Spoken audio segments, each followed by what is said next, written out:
భారం కూటమి సర్కారులో అగ్గి రాజేస్తుంది. ఆయన వైసీపీ నేత బొత్స సత్యనారాయణ కాళ్లు పట్టుకుని ఆశీర్వాదం తీసుకున్నారని గత వారం రోజులుగా పొలిటికల్ వర్గాల్లో భారీగా ప్రచారం జరుగుతోంది.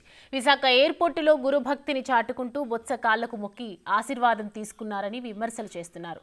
బొత్సను ఓడించిన సీనియర్ నేత తూర్పు కాపు సామాజిక వర్గానికి చెందిన కళా వెంకటరావును పక్కన పెట్టి అదే సామాజిక వర్గానికి చెందిన కొండపల్లికి మాత్రం మంత్రివర్గంలో స్థానం కల్పిస్తే బొత్సను గురువుగా చెప్తూ ఆయన కాళ్లకు మొక్కుతారా అని తెలుగు తమ్ముళ్ళు తీవ్ర స్థాయిలో విరుచుకుపడుతున్నారు.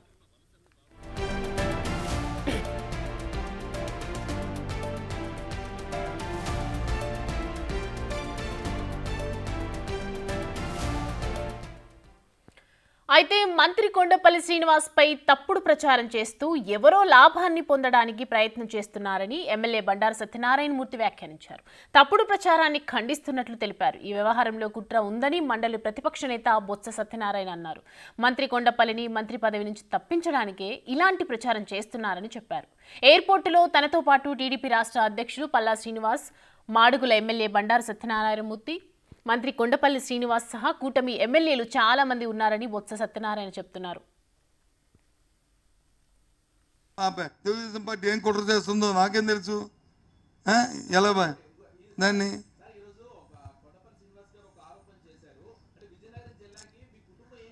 సరే మేమేమీ చేయలేదు. తెలుగుదేశం పార్టీ అన్నీ చేసింది. తెలుగుదేశం పార్టీ నాయకులను వెళ్ళి హాస్పిటల్ చూడమనండి. తెలుగుదేశం పార్టీ నాయకులను వెళ్ళి మెడికల్ కాలేజీని చూడమనండి. తెలుగుదేశం నాయకులను వెళ్ళి మన జేఎన్టీ చూడమనండి. తెలుగుదేశం వెళ్ళి పాలిటెక్నిక్ కాలేజ్ చూడమనండి. తెలుగుదేశం నాయకులు వెళ్ళి ఆర్టీసీ కాంప్లెక్స్ చూడమనండి. అది కాంగ్రెస్లోను మా హయాంలోను అయ్యావా లేకపోతే ఆలయంలో అయ్యో తెలుస్తాయి అవన్నీ. తెలుగుదేశం చూడమనండి. వాళ్ళు ఏం చేసాం ఉంటే చెప్పండి. లేదా ఎయిర్పోర్ట్ వచ్చి ఎవరు దానికి ల్యాండ్లో ఎక్విజిషన్లు ఎవరు ఫౌండేషన్ ఎవరు క్లియర్ చేశారో ఎవరు హయాంలో వాళ్ళతో సంవత్సరంలో కట్టిస్తామని హామీ ఇప్పించారో అని చెప్పానండి. ఆ క్లిప్పింగ్ తీయమనండి. ఎయిర్పోర్ట్ ల్యాండ్ అంతా ఎవరు చేసి చెప్పానండి. లేదు ఆ గిరిజన యూనివర్సిటీకి ల్యాండ్ క్లియరెన్స్ అన్నీ ఎవరు చేశారో ఇది కనుక్కోమనండి. ఎందుకు ఇవన్నీ నేను ఎక్కువగా ఆ డిస్కషన్కి వెళ్ళను. ఎందుకంటే అంత బాధ్యత మనం ఇది ప్రజాస్వామ్యంలో నుంచి ప్రతినిధిగా మన బాధ్యత అది.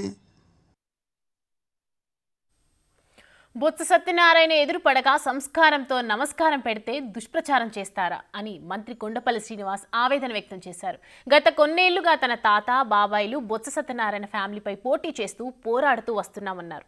అలాంటిది వారిని కాకాపట్టమనడం అసత్య ప్రచారమే అని మంత్రి కొండపల్లి శ్రీనివాస్ వెల్లడించారు. ప్రతిపక్ష నేతల కాళ్లకు దండాలు పెట్టాల్సిన అవసరం ఏముందని మంత్రి కొండపల్లి శ్రీనివాస్ ప్రశ్నించారు.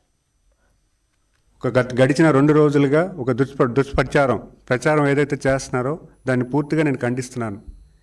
ఏదైతే వాస్తవాలు లేకుండా పూర్తిగా న్యూస్ ఏదైతే పబ్లిష్ చేస్తున్నారో ఒక సోషల్ మీడియాలో మొదలైన న్యూస్ని వ్యతిరేకించి ఒక పెద్ద ఎత్తున దాని సెన్సేషన్ క్రియేట్ చేస్తూ యువ నాయకత్వాన్ని అలాగే జిల్లాలో ఏర్పడినటువంటి ఈ కొత్త నాయకత్వాన్ని బలహీనం చేద్దామన్న ఆలోచనతో ఈరోజు ఒక దుష్ప్రచారం చేస్తున్నారు. ముఖ్యంగా ఆ రోజు జరిగిన విషయం ఏంటంటే ఈ అసెంబ్లీ నవంబర్ 11వ తారీఖున జరిగింది. ఆ అసెంబ్లీకి వెళ్తున్న క్రమంలో శాసనసభ్యులతో పాటు నేను కూడా కూర్చోవడం జరిగింది. అప్పుడే వచ్చిన ఆ బొత్స సత్యనారాయణ గారిని చూడంగానే అందరూ లేచి పలకరించారు. అది సంస్కారంతో పలకరించింది తప్పించి అక్కడ జరిగినటువంటిది ఏ క్రమం కూడా వాళ్ళు చెప్పినటువంటి పూర్తి స్థాయిలో అసత్య ప్రచారాలు తప్పించి దాంట్లో ఎటువంటి సత్యం లేదని తెలియజేసుకుంటున్నాను.